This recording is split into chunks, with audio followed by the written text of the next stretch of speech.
What happens when you're at the lowest point of your life, sitting in a sterile conference room, about to sign away the last decade of your life? Your ex-husband is across the table, his arm draped around his new younger wife, who is busy admiring her Audemars Piguet watch. He smirks as you sign the papers, telling you that you're a relic destined to be stuck in the past. You walk out into the rain, utterly defeated. Then your phone rings. It's a lawyer from Sullivan and Cromwell requesting your immediate presence. You think it's a mistake, but you go. And that's when you discover that while your ex was showing off his new watch, you were about to inherit an empire. The air in the conference room at Rothwell and Finch was the colour of weak tea and smelled of expensive, soulless carpet cleaner. Amelia Hayes felt like a ghost haunting the scene of her own demise. For the past 6 months, her life had been a slow, agonizing bleed. Today was the cauterization. Across the vast, polished expanse of the mahogany table sat Ethan Davenport, the man who had once promised her forever, and had instead delivered a meticulously itemized spreadsheet of their shared assets, heavily weighted in his favor. He wasn't alone. Clinging to his arm was Chloe, his upgrade. Chloe was a symphony in beige. Her cashmere sweater, her tailored trousers, her impossibly high heels, all in slightly different shades of cream and tan. A palette that screamed effortless wealth. Her blonde hair was so artfully highlighted, it looked like spun gold, and on her wrist a rose gold. Audemars Piguet Royal Oak watch caught the dreary afternoon light. She wasn't looking at the legal documents. She was admiring the way the diamonds sparkled. Ethan, meanwhile, looked like he had been sculpted from the pages of a men's finance magazine. His Tom Ford suit fit him like a second skin, and he radiated the smug, unassailable confidence of a man who had just won. And he had. He had drained their joint accounts for a year to fund his secret life with Chloe, then used the best lawyers money could buy to ensure Amelia, with her university archivist's salary, would be crushed under the weight of legal fees if she dared to fight. "Can we expedite this?" Ethan asked, his voice a smooth baritone that Amelia now recognized as a performance. He gestured vaguely in her direction. "Some of us have a 2 o'clock tea time at Winged Foot." Amelia's lawyer, a kindly but outgunned public interest attorney named Sarah, cleared her throat. "We are simply waiting for Ms. Hayes to sign the final dissolution agreement, Mr. Davenport. As stipulated, Amelia waives all claims to future earnings and alimony in exchange for the remaining 6 months on her apartment lease and a one-time payment of $10,000. $10,000.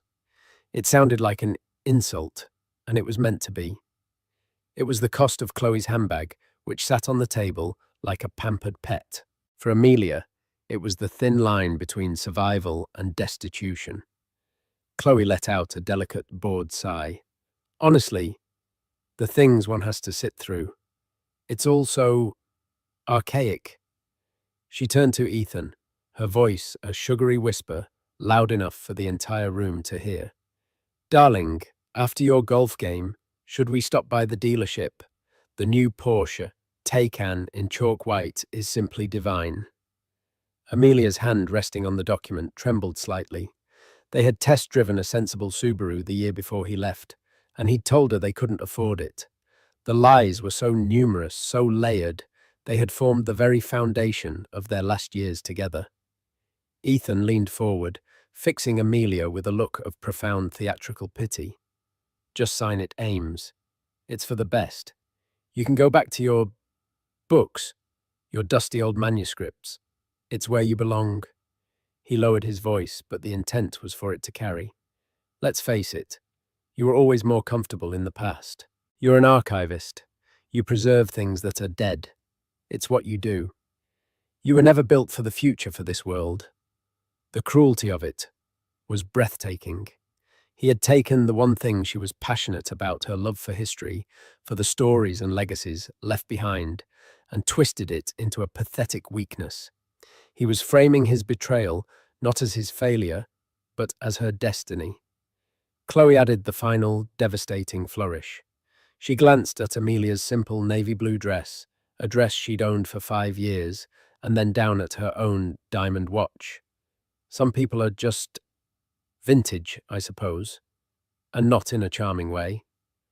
A hot, acidic rage clawed its way up Amelia's throat. She wanted to scream, to tell Chloe that her future was built on stolen money and a hollow man, to tell Ethan that he was a coward and a thief. But she knew it would only delight them. It would be the hysterical reaction they expected from the woman they had so thoroughly discarded. So she did the only thing she could. She picked up the heavy, gold-plated pen. She channeled all her pain, all her humiliation into the point of that nib. She looked at the signature line, her name typed beneath it. Amelia Hayes. No longer Davenport. The name had felt like a costume for a year. Now she was finally taking it off. With a steady hand that betrayed the storm inside her, she signed. The ink was black and final. She slid the document across the table. There, she said, her voice quiet but clear. It's done. Ethan's face split into a triumphant grin. He stood pulling Chloe up with him. He didn't bother to look at the paper. His lawyer would handle the details. Excellent. Sarah, expect the wire transfer within the hour. He paused and looked at Amelia one last time, the pity back in his eyes. Good luck, Ames. I really do hope you find your quiet little corner of the world. They swept out of the room, leaving behind the scent of Ethan's Creed Aventus cologne and Chloe's cloying floral perfume, a cloud of expensive condescension. Amelia sat there, hollowed out the $10,000 settlement, feeling like 30 pieces of silver. Sarah patted her shoulder.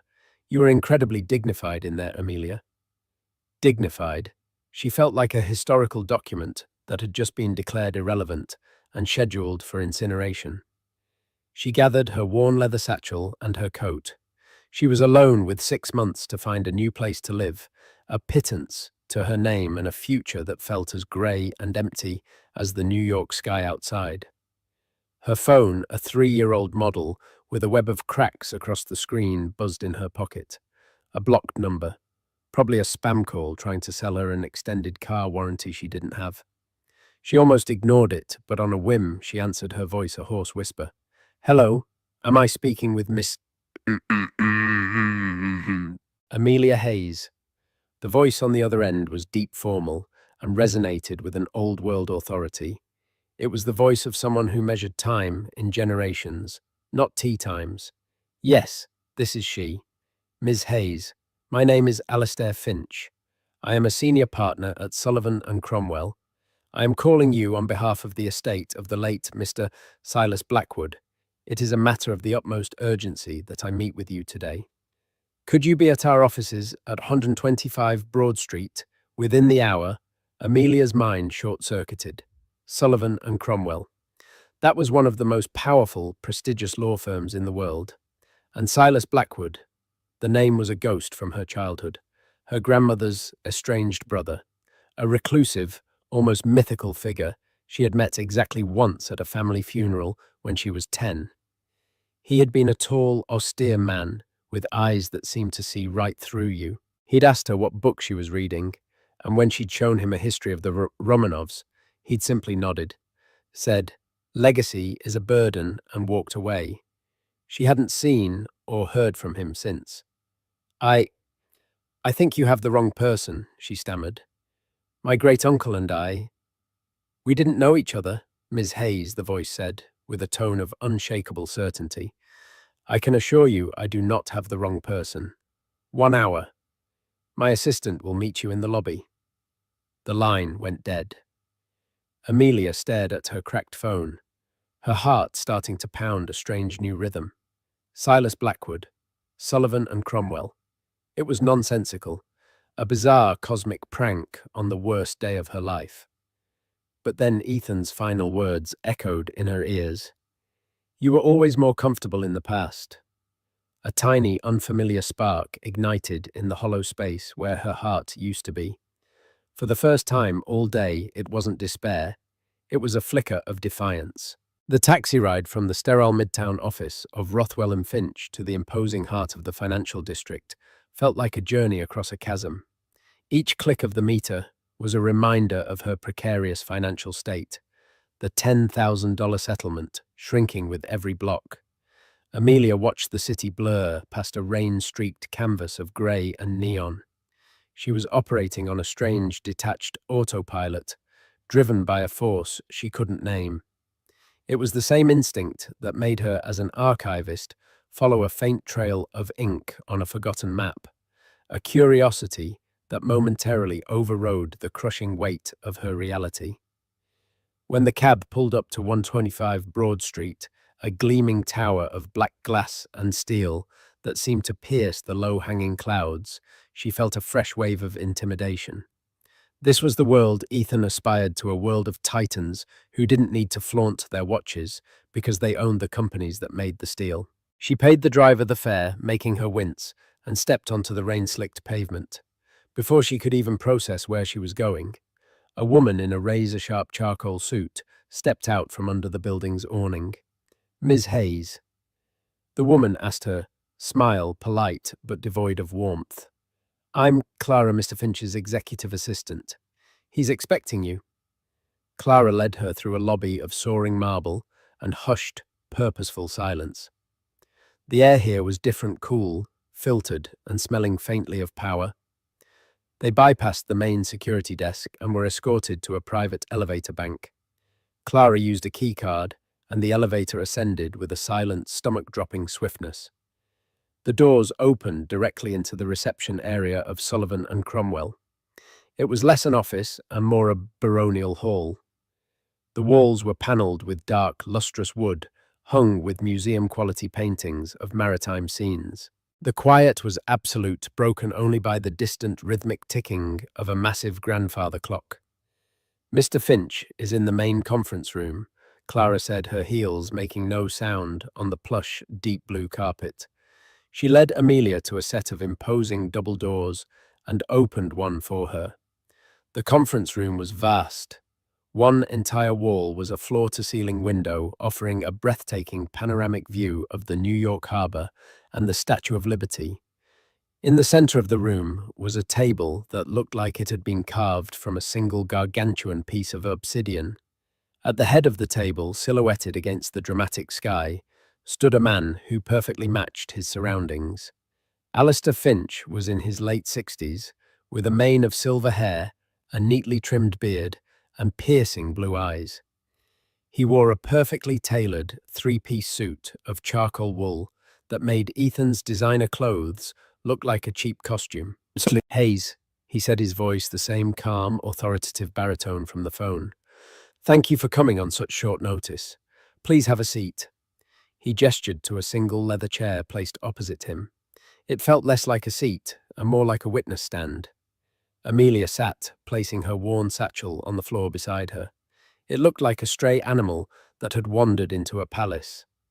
"Mr. Finch," she began, her voice trembling slightly, "I have to say again, I'm almost certain there's been a mistake. My great-uncle Silas disliked small talk, rarely attended family functions, and hadn't been seen in public since 1998. Mr. Finch finished for her, a flicker of a smile touching his lips. "I know. I was his attorney, his confidant, and one of his very few friends for the last 40 years. And he spoke of you, Ms. Hayes. Not often, but with a specific and notable interest." Amelia was stunned into silence. "He knew you'd chosen a life in academia, Mr. Finch continued, his gaze steady and assessing. "He knew you became an archivist. He once told me, Amelia preserves legacies. The rest of the world just consumes them." He admired that. He saw it as a sign of character, a quality he found to be in tragically short supply. "He knew about my work." The thought was both baffling and strangely touching. A silent, invisible patron she never knew she had. Silas knew a great many things. Which brings us to the purpose of this meeting. His expression turned solemn. "I'm afraid I am the bearer of sad news. Silas passed away peacefully in his sleep 3 days ago. He was 98 years old. His instructions upon his death were explicit and absolute. The first was to seal his estate from all outside inquiries. The second was to contact you.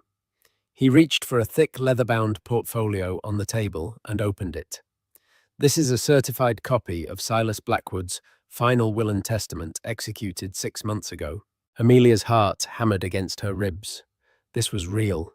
This was happening. A dizzying image of Ethan and Chloe at their golf club laughing flashed through her mind. Did he leave me something? She asked, her voice a whisper. A small keepsake. An old book. A few $1,000s would be a life-altering miracle right now. Mr. Finch didn't answer directly. Instead, he looked at her with an intensity that seemed to penetrate her very thoughts. Ms. Hayes, to understand Silas, you must understand his life's work. He was the founder and sole owner of Ethelred Global. Amelia vaguely recognized the name. It was a massive, privately held conglomerate, a shadowy giant in the worlds of energy logistics and technology. They were notoriously secretive, never appearing in the flashy business magazines. Their power was quiet, foundational, and immense. Ethelred is not a public company, Mr. Finch explained. As such, its value is not subject to market whims. However, a recent internal audit places the conservative net worth of its holdings at approximately $75 billion. The number hung in the air, so vast and abstract, it seemed to suck all the oxygen from the room. Amelia felt lightheaded. She gripped the arms of the chair to steady herself. Mr. Finch continued his tone, never wavering. Silas had no children. His other relatives are distant cousins to whom he has left modest but generous trusts. He believed that inherited wealth without purpose was a corrupting plague. He wanted his empire, his legacy, to be stewarded, not just spent. He wanted someone with a sense of history of duty, someone who understood that the past must be preserved to build a worthwhile future. He slid a single sheet of heavy cream-colored paper across the polished table. It was a handwritten letter. The script was spidery, but forceful. Amelia, it began. If you are reading this, my account is closed. Do not mourn me. 98 years is more than enough. I met you only once, but I never forgot the girl reading about fallen empires while the rest of the family gossiped. I have followed your career from a great distance. You chose a noble, quiet, and unprofitable profession. You chose legacy over currency.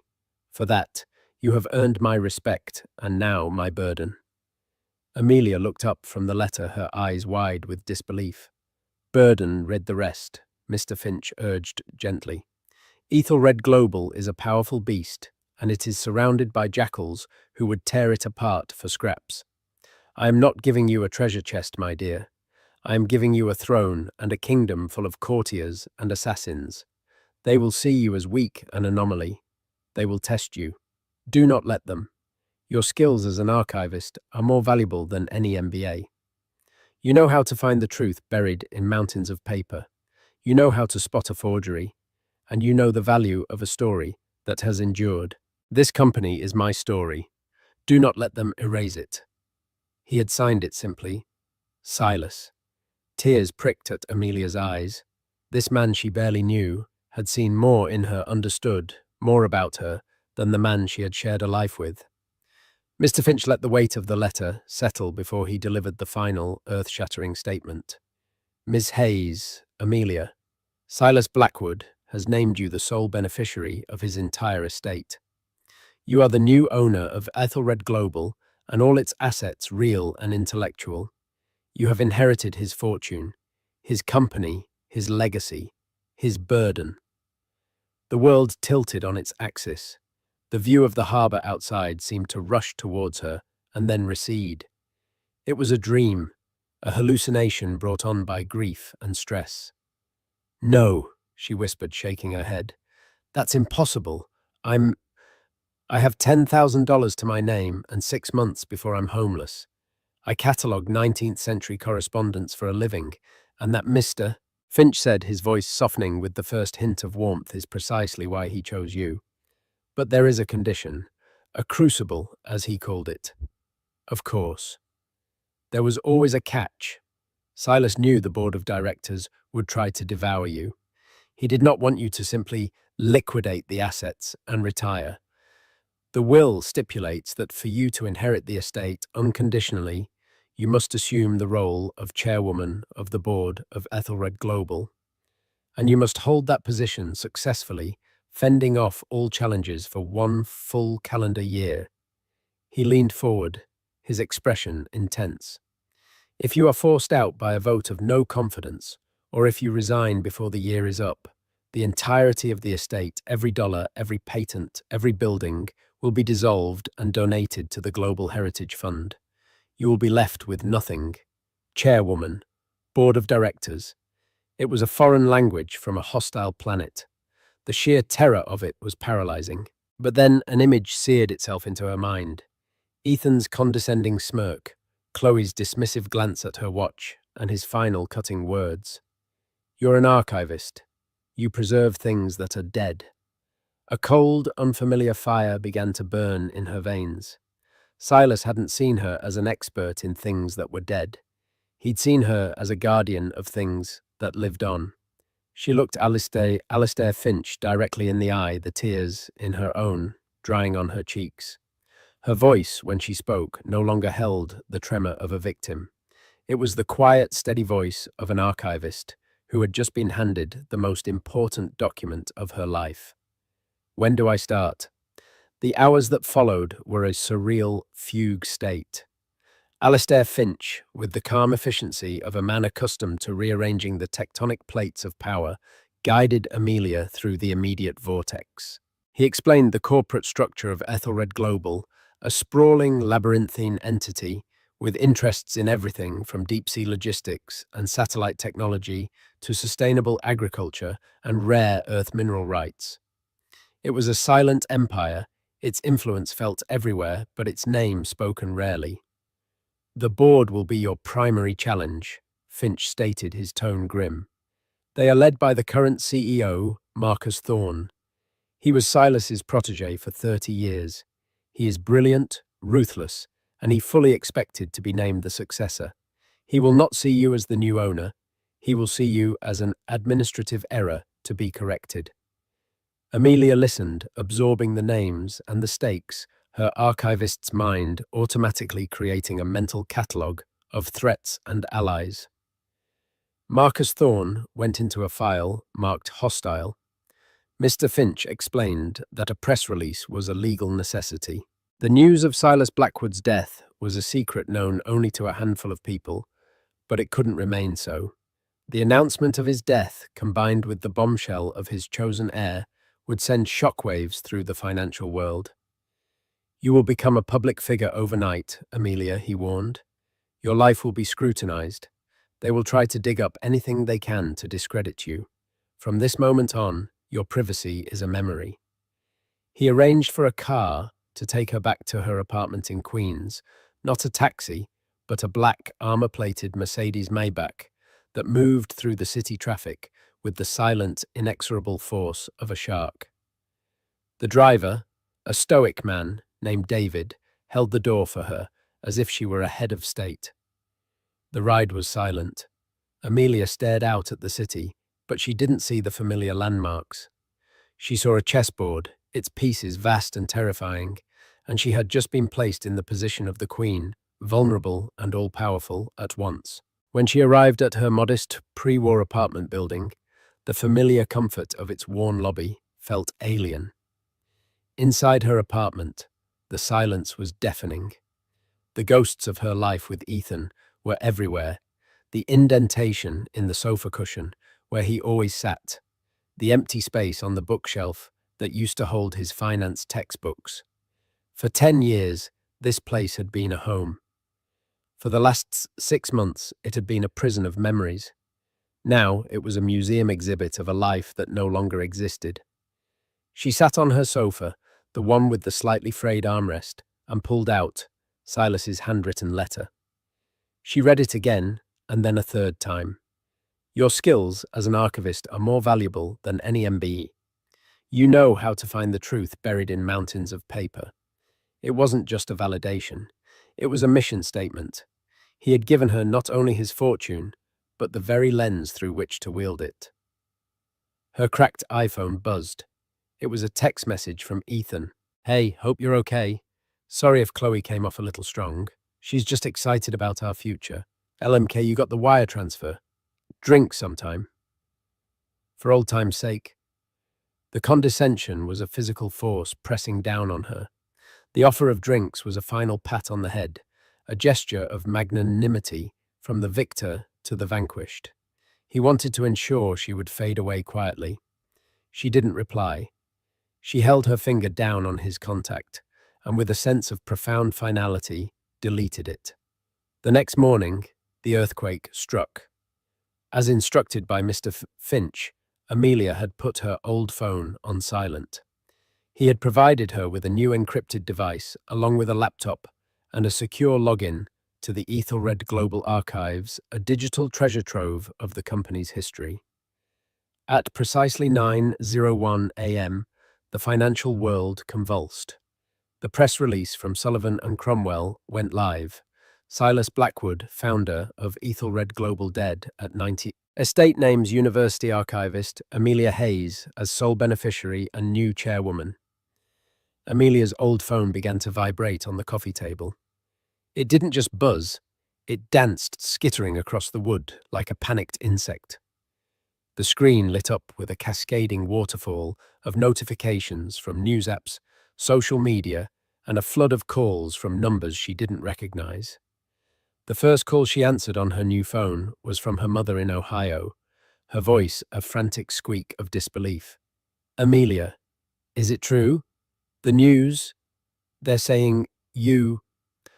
Oh my lord, they're saying billions. Is this some kind of terrible joke? Amelia calmed her mother, promising to explain everything later.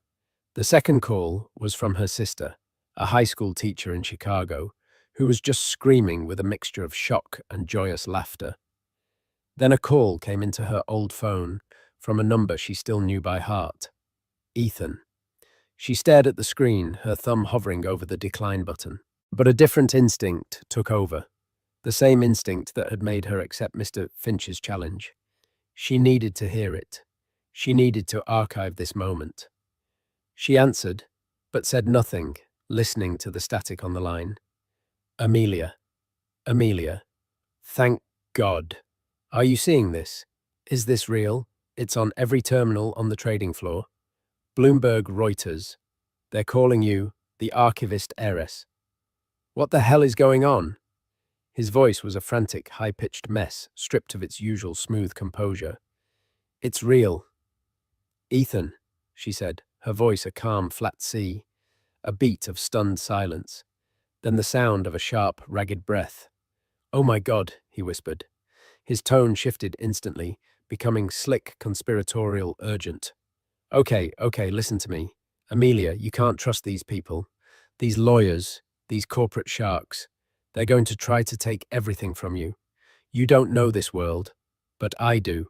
I can protect you. We can manage this. Together. The sheer, unmitigated audacity of it was a wonder to behold. Amelia repeated the single word, dripping with ice. Yes, we... Think about it. I know finance. You have the position. We were a team. Amelia, don't you remember yesterday? Yesterday was a mistake. I was under a lot of pressure. Chloe, she doesn't understand our history. That settlement, the 10,000, it was just a formality. I was going to give you more, I swear.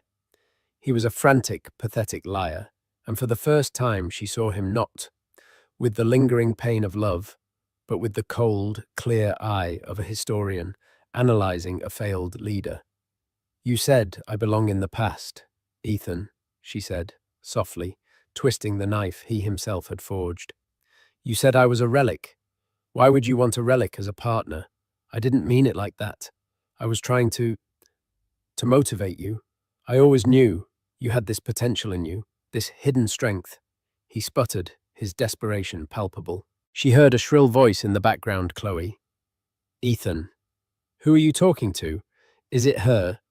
What is going on? My mother just forwarded me an article from the Daily Mail. Just a second, honey. Ethan hissed his hand, failing to muffle the sound. Amelia, listen to me. We have to meet. Tonight. We can fix this. I can fix this. I'll... I'll get rid of Chloe. It was always you, Amelia. It was always you. The last vestige of her heartbreak, the lingering ghost of the love she'd had for him, evaporated in that moment, incinerated by the raw heat of his greed. He hadn't just betrayed her, he had never even known her. "Goodbye, Ethan," she said, her voice devoid of all emotion.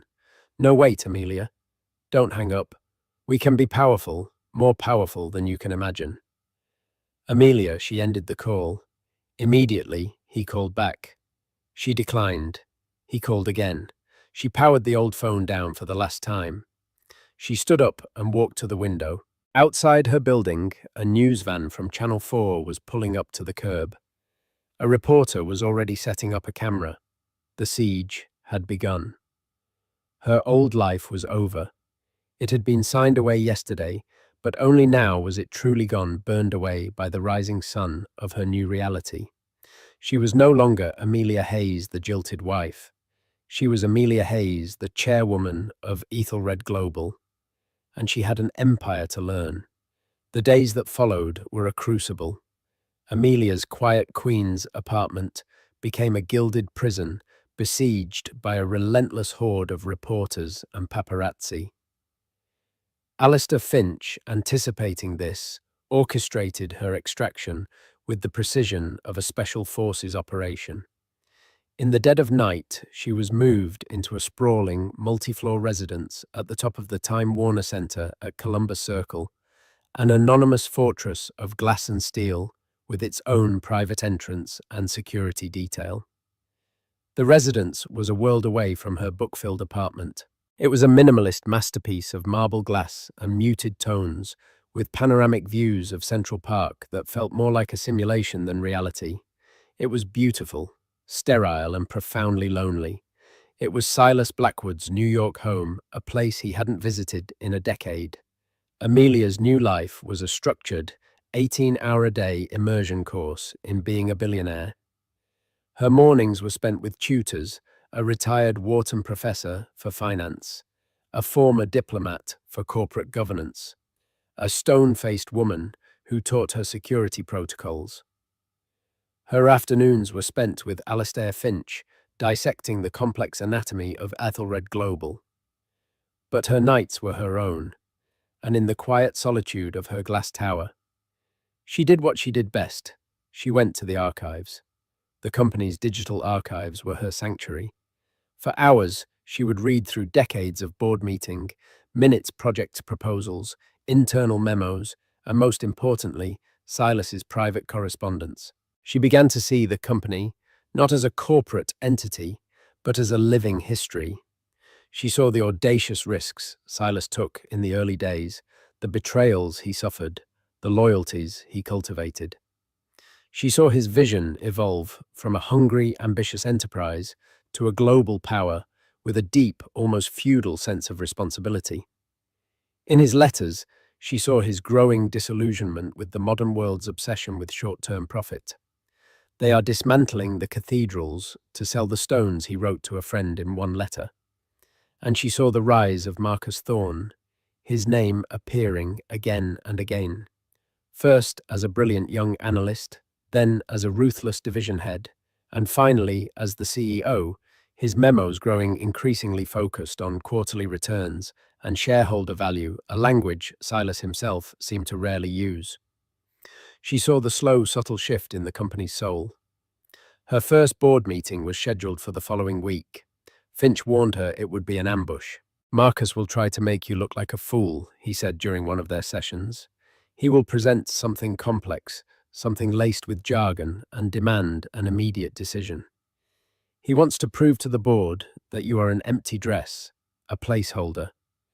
Your first test is to not take the bait." The days leading up to the meeting were a blur of preparation. Amelia barely slept, her mind a whirlwind of financial terms and corporate bylaws.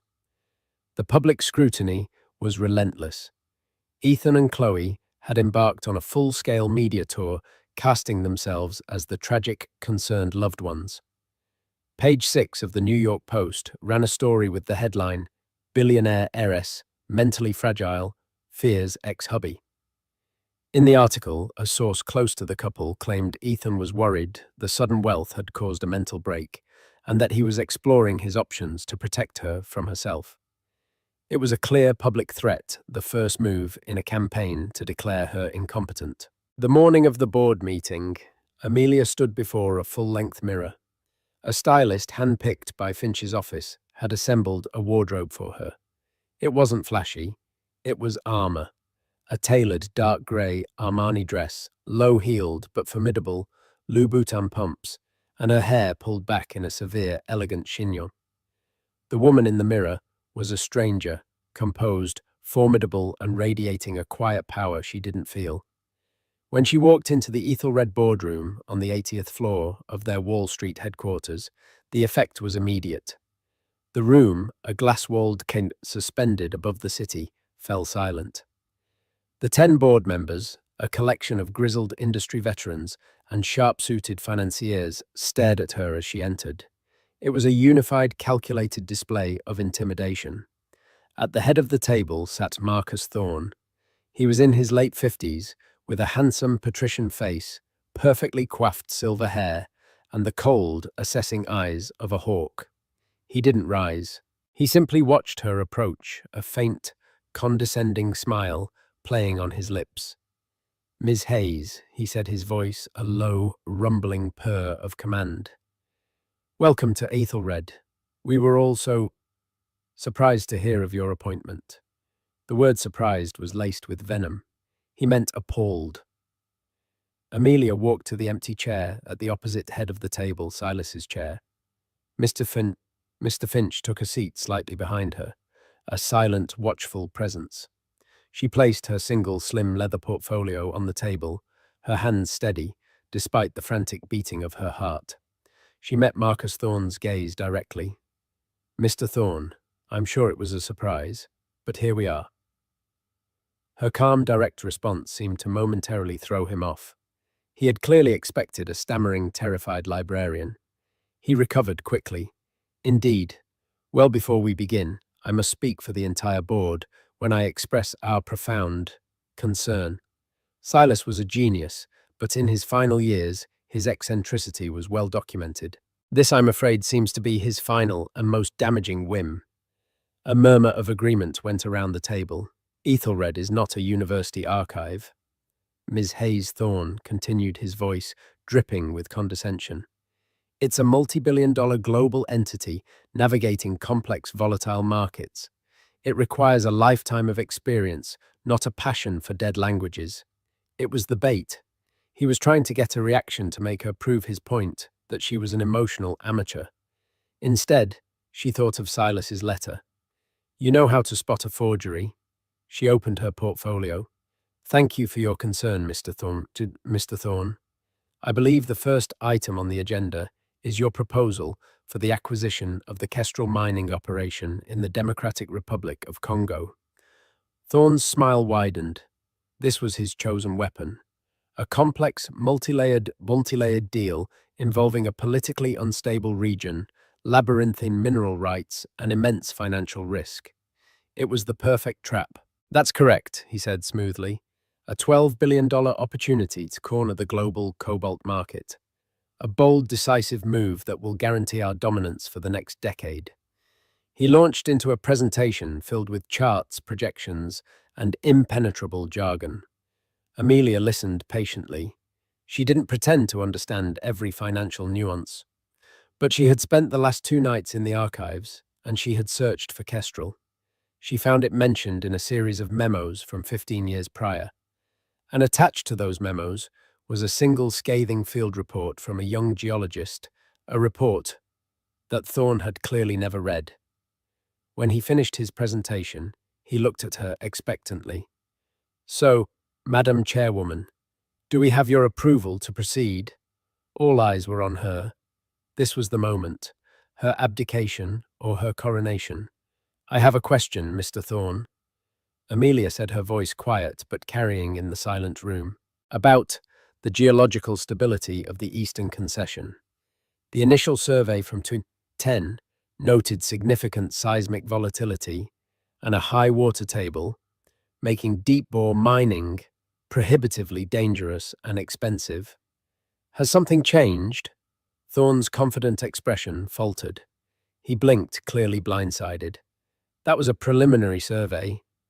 Our new data shows. I'm also curious about the political situation. Amelia continued, pressing her advantage.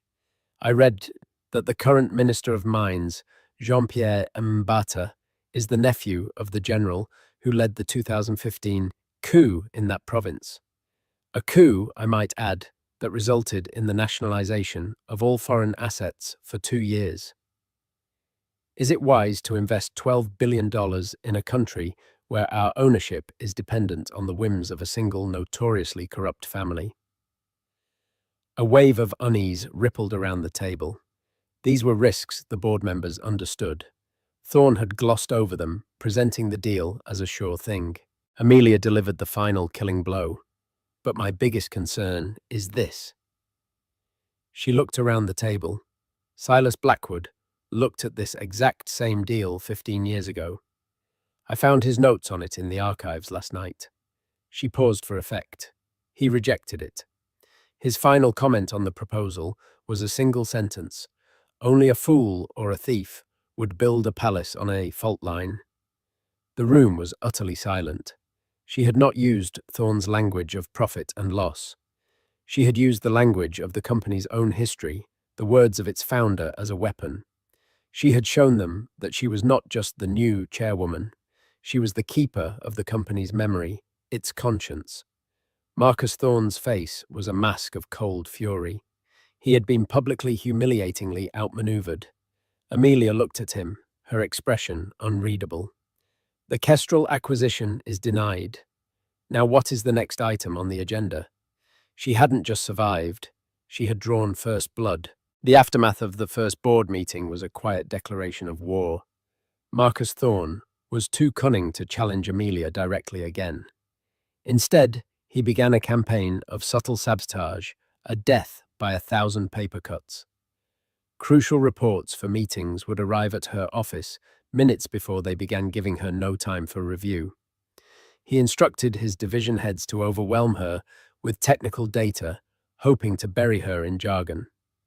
He became a master of passive aggression, praising her fresh perspective in meetings, while his allies on the board sighed and rolled their eyes. Simultaneously, the public war escalated.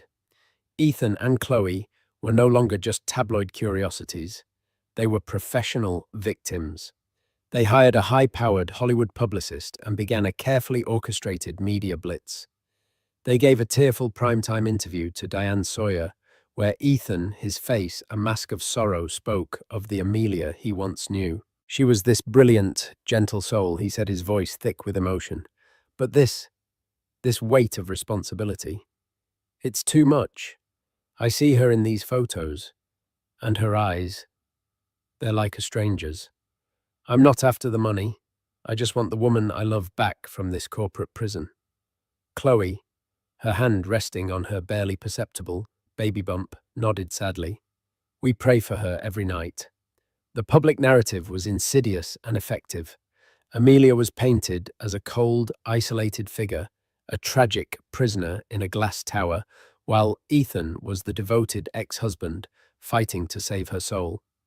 It was a fairy tale in reverse, and the world was eating it up. The campaign was clearly designed to bolster their future legal claim that she was not mentally competent to manage her own affairs. Amelia felt the pressure closing in. The loneliness of her position was immense. She had no friends in this new world, only employees and adversaries. The board was a viper's nest of shifting allegiances, and Marcus Thorne was the serpent, charming them all. She knew she couldn't fight him on his terms. He was a master of corporate intrigue. She had to fight him on hers. Her only potential ally was a man she had only read about in the archives, Dr. Aris Thorne, Marcus's older, estranged cousin. Aris was the head of Ethelred's long-term research and development division, a semi-autonomous skunkworks that Silas had funded personally. Aris was a brilliant, eccentric scientist, responsible for some of the company's most important patents, but he was openly disdainful of the corporate culture Marcus had created. Silas's notes described Aris as the only man here who still looks at the stars. Amelia scheduled a meeting with him, not in the sterile boardroom, but at his labs in upstate New York. The facility was a stark contrast to the Wall Street headquarters. It was a chaotic, sprawling campus of greenhouses, workshops, and labs, humming with quiet, focused energy. Dr. Aris Thorne was a man in his 60s, with a wild mane of grey hair, a rumpled lab coat, and eyes that sparkled with fierce intelligence. He greeted her not with a handshake, but by showing her a prototype for a new water purification system powered by solar energy. "Marcus thinks this is a waste of money," Aris said, his voice a gravelly boom. "There's no quarterly profit in giving clean water to poor villages. He'd rather we invent a new flavor of soda." Silas funded this division for a reason, Amelia said, looking at the complex device. Aris's sharp eyes appraised her. "So, the archivist has been reading. Tell me, what do you really want?" "Ms. Hayes, you've survived your first encounter with my cousin. Impressive, but he's a patient predator.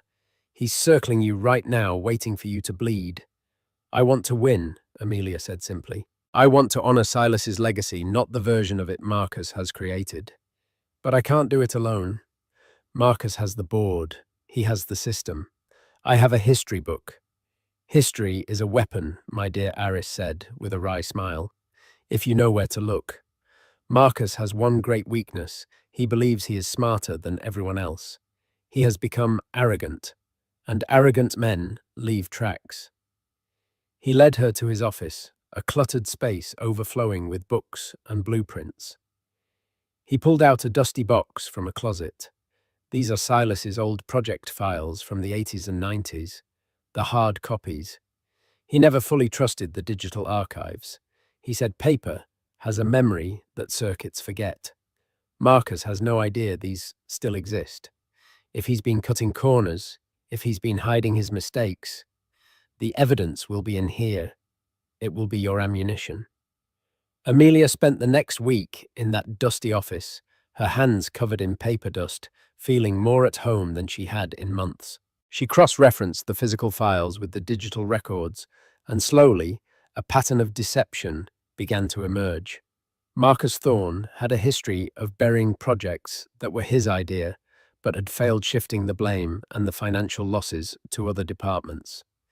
More damningly, he had used shell corporations, a tactic she learned about from Silas's notes on his own early aggressive acquisitions, to purchase patents from struggling inventors and then sell them back to Ethelred at an immense markup. It was a sophisticated, long-running scheme of self-enrichment hidden beneath layers of corporate complexity. While she was gathering her ammunition against Marcus, she knew she had to deal with the public threat of Ethan. The constant media attacks were wearing on the board, making her look weak and unstable. She needed to end it. She instructed Alistair Finch to hire the most ruthless private investigation firm in the country. "I want to know everything about Ethan and Chloe," she said. "Where their money is coming from. Their real histories. I want the truth. The kind of truth that doesn't get printed in page 6. The report came back a week later. It was a slim, devastating document. Ethan, deep in debt from funding his lifestyle with Chloe, had been engaging in insider trading, using information from his firm to make illegal profits. Chloe, whose real name was Chelsea O'Malley, from Ohio, had a history of attaching herself to wealthy men. The Audemars Piguet watch was a gift from a married real estate mogul she was seeing before Ethan. And the pregnancy. The due date made it clear the baby couldn't possibly be Ethan's. The final piece of the puzzle was a series of wire transfers. A shell corporation registered in the Cayman Islands had been making regular, large payments to Ethan. A shell corporation that Aris Thorne helped Amelia trace back to a slush fund controlled by Marcus Thorne himself. It all snapped into focus. Ethan wasn't just an opportunistic ex-husband. He was a paid operative. Marcus was financing Ethan's public smear campaign to provide air cover for his own eventual corporate coup. He was fighting a war on two fronts, and Amelia was the target. The cold rage that filled her was clarifying. They had all treated her like a character in a story they were writing. A tragic heiress, a fragile victim, an incompetent librarian. It was time for her to write her own ending. The perfect stage for the final act presented itself, the annual Met Gala. As a primary sponsor, Ethelred Global's table was a bastion of power, and Amelia knew her adversaries would be there. Marcus Thorne would be holding court, and he would certainly have arranged for Ethan and Chloe to attend a public display of their unholy alliance designed to humiliate her on the world stage. They expected her to be a fragile librarian, easily broken. They were about to meet the Empress. Amelia had spent the prior weeks gathering her ammunition. Dr. Aris Thorne had helped her unearth a paper trail of Marcus's 15-year scheme of embezzlement, using shell corporations to enrich himself at the company's expense. Simultaneously, the private investigators she'd hired had delivered a devastating file on Ethan and Chloe, detailing his insider trading and the sordid truth about Chloe's past, her fake pregnancy timeline, and the source of their funding, Marcus Thorne himself. The conspiracy was a neat, damning circle. On the night of the gala, Amelia transformed. She arrived in a gown of midnight blue velvet by Schiaparelli, severe and regal. Around her neck was the Blackwood diamond, a flawless 50-carat stone that radiated a cold blue fire. When she stepped onto the red carpet, the photographers, expecting a mousy archivist, were stunned into a frenzy. Inside, she found them exactly as she'd predicted, Marcus, Ethan, and Chloe, basking in the glow of feigned concern and real power. As she approached, a hush fell. Amelia Marcus boomed, projecting for the audience of onlookers. "So glad you came. Ethan and I were just discussing how worried we all are." Ethan stepped forward, his face a mask of sorrow. "Ames, you look tired. This is all too much for you." Amelia let the silence hang for a moment before she spoke, her voice cool and clear. "That's touching, Ethan, and I'm so glad to see you both looking so well. That must be quite a generous stipend Marcus is paying you from his Cayman Islands account, the same one he uses to launder the money he's been embezzling from Ethelred for 15 years. A collective gasp rippled through the crowd. Marcus's face turned to stone. Amelia didn't pause. "As for you, Ethan," she said, her voice dropping, but losing none of its edge, "the CCC will be contacting your firm in the morning. Your friend at the hedge fund has already agreed to cooperate regarding your little insider trading scheme." Finally, she turned to Chloe, who was pale with shock. "And Chelsea," she said, using her real name like a weapon, "I do hope your actual baby daddy is prepared to foot your bills. Ethan's accounts are about to be frozen. By the way, the Audemars Piguet is a fake. A good one, but a fake." She had not raised her voice. She had simply presented her research calmly and methodically, like an archivist presenting her findings. She turned and walked away, leaving a tableau of silent, stunned horror in her wake, their lives and lies utterly dismantled in the heart of New York society. At the top of the grand staircase, Alistair Finch was waiting. "Checkmate, I believe," he said softly. The fallout was immediate and absolute. The morning after the gala, a ruined Marcus Thorne offered his resignation at an emergency board meeting. Amelia refused it. "A resignation implies you have a choice, Marcus," she said, her voice cold steel. "You don't." The board voted unanimously for his termination for cause, and as security escorted him from the room, his corrupt era ended. Days later, Ethan was indicted by the SEC, his public persona shattered alongside his finances. The year that followed was one of profound transformation. Amelia didn't just run Ethelred Global, she curated it. She steered the corporate giant toward purpose-driven profit launching, the Silas Blackwood Foundation for Historical Preservation, and fully funding Dr. Aris Thorne's Clean Water Initiative. She proved that integrity was not a liability, but Ethelred's greatest asset, earning the deep respect of a once skeptical financial world. A year and a day after her life was upended, she stood in the newly dedicated Silas Blackwood Reading Room at the New York Public Library. "He would be so proud of you," Alistair Finch said quietly beside her. Amelia watched a young girl in a corner, completely absorbed in a history book, and understood her true inheritance. It was never the money, it was the strength she had discovered within herself. Ethan had called her an archivist of the dead, a relic stuck in the past. He was wrong. She was a guardian of legacy, using the wisdom of history to build an enduring future. Her work was just beginning. And so Amelia Hayes, the quiet archivist, became one of the most powerful people in the world. Her story is a powerful reminder that the skills we cultivate in the quiet moments of our lives, our passions, our knowledge, our integrity, can become our greatest weapons when we are tested. She didn't just get revenge, she redefined an entire empire, proving that true power isn't about being the loudest voice in the room, but the most prepared. What did you think of Amelia's epic takedown at the Met Gala? Was it the perfect revenge? And what do you think is the most important part of a person's legacy? Let me know your thoughts in the comments below. If you were inspired by Amelia's incredible journey from heartbreak to head of the board, please show your support by hitting that like button. It helps our channel bring more stories like this to you. And if you don't want to miss the next dramatic tale of vindication and triumph, be sure to smash that subscribe button and ring the notification bell. Share this story with anyone who has ever been underestimated. Thank you for listening.